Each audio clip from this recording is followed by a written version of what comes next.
Malam ini, pendemo bakar mobil pejabat dan anggota DPRD Makassar saat sidang paripurna. Demonstran merengsek masuk ke gedung DPRD Makassar saat rapat paripurna sedang berlangsung, Jumat, 21 Agustus 2025, malam.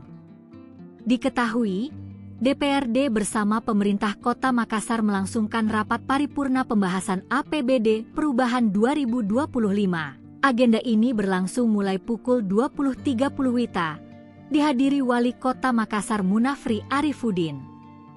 Saat paripurna berlangsung, demonstran masuk ke ruang paripurna di lantai 3 gedung DPRD Makassar, Jalan AP Petarani. Wali Kota, anggota DPRD, pejabat Pemkot Makassar hingga direksi BUMT yang ada dalam ruangan tersebut langsung berhamburan keluar.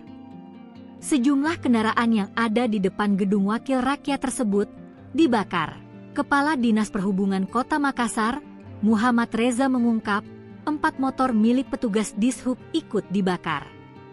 4 motornya anggota Kukodong dibakar, ungkap Reza di grup media SKPD Balai Kota. Banyaknya mobil di situ kodong, semua SKPD ada di DPR, ujar Kepala Dinas Ketenagakerjaan Kota Makassar, Nielma Palamba. Sejumlah mobil juga dibakar. Belum diketahui pemilik mobil yang dibakar.